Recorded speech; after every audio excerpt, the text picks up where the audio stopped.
দুটো দিন ধরে আমাদের এখানে আকাশের মুখ বেশ ভার। রাত্রিবেলাতে তো দুই এক ফোঁটা বৃষ্টিও হয়েছিল।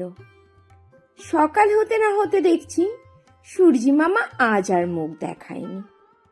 সকালবেলা তো দেখলাম ঝিরঝির করে বৃষ্টি পড়ছে। ভাবলাম শুয়ে থেকে লাভ নেই, ছাদে চলে যাই। ছাদে বৃষ্টি পড়ার ফলে ছাদের ধুলোগুলো মুড়ে গেছে। এই ফাঁকে সুযোগে সদ্ব্যবহারটা করতে হবে।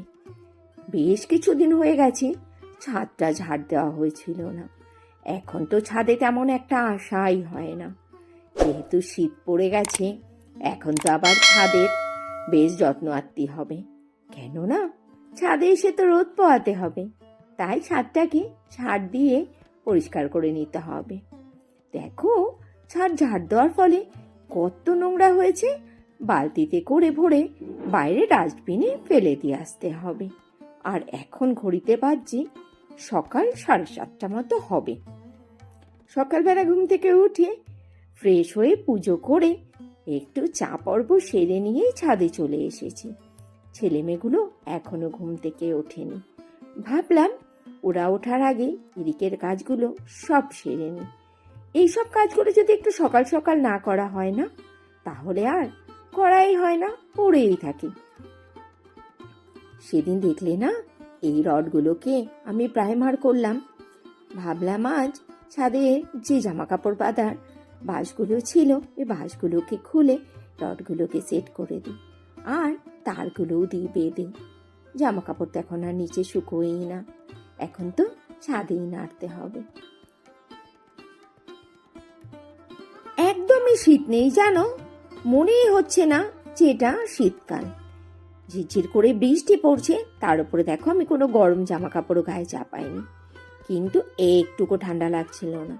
রীতিমতো আমার তো এসব কাজগুলো করার পর গরম লাগছিল। আর দেখো, সূর্যি মামা মনে তো হচ্ছে না আজ আর তার মুখ দেখাবে। সে আজ বৃষ্টি দিদি হাত ধরে থাকবে আর মেঘের আড়ালে লুকোচুরি খেলবে। এরকম একটা দিনে একটু চিলি চিকেন রান্না না করলেই হয় না। ছেলেটার আবদার, চিলি চিকেন করো।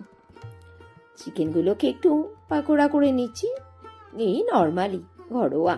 আর কি করব বলো তো? আর করছি লইট্টা মাছের ঝোড়া। আমার তো লইট্টা মাছের ঝোড়া দিয়ে খাওয়া হয়ে যাবে।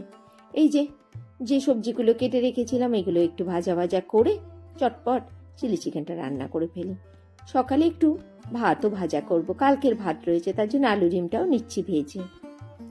রান্না বান্নার পাট চুকিয়ে তারপরে লেগে গেলাম রান্নাঘরটা পরিষ্কার করার জন্য। রান্না করার সময় বেশ ভালোই লাগে, তারপরে রান্নাঘরটা যা অবস্থা হয় সেটাকে দেখলে হাত পা ছড়িয়ে কান্না করতে ইচ্ছে করে। আমার তো আবার প্রতিদিন রান্নাঘরটাকে খুব ভালো করে ডিটারজেন্ট দিয়ে পরিষ্কার না করলে মনটা শান্তি হয় না। আর একটা আমার বড় বাজে অভ্যাস জানো, সেটা হচ্ছে সিঙ্কে দাঁড়িয়ে আমি কিছুতেই বেশি বাসন হলে মাজতে পারি না। এমনি টুকটাক বাসনগুলো আমি সিঙ্কে দাঁড়িয়ে মেজে নিই, কিন্তু দুপুরে রান্নার বাসনগুলো একদমই ভালো লাগে না মাজতে। মনে হয় কলপারে বসে ভালো করে দলাই মোলাই করে না মাজলে ঠিক শান্তি পাই না। এখন বাজে দুপুর 2:40, আর এখন লাঞ্চ করব। দেখে নাও লাঞ্চে কি কি রয়েছে। রয়েছে এখানে ভাত, রয়েছে বকফুলের বড়া, মাসি দিয়েছে আলু বেগুন সেদ্ধ, রয়েছে এখানে চিলি চিকেন, লইট্টা মাছের ঝুড়া, আর রয়েছে বাঁধাকপি। প্রতিষ্ঠাও জল ভরে নিয়ে এসছে, আর আকাশের মুখটা বেজায় ভার। তাড়াতাড়ি করে খেয়ে দে, একটু কম্বলের নিচে না ঢুকলেই নয়। রোজকার মতো আজও লেগে পড়েছি। আমার রুটি তৈরি তো করতেই হবে, এটা তো নতুন করে তোমাদের কিছু বলার নেই। আজও সেই রুটিগুলোই নিচ্ছি ভেজে।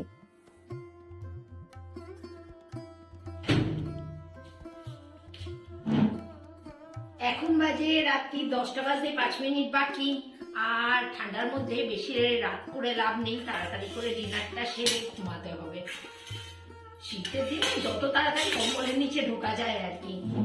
করে নিলাম রুটি, দুপুরের একটু বাঁধাকপির তরকারিও রয়েছে, আর চিলি চিকেনটা মাইক্রো ওভেনে গরম করে নিলাম। চলো এই যে ডিনারটা সারি, আর আজকের ব্লগটা এখানেই শেষ করছি। Tata, good night.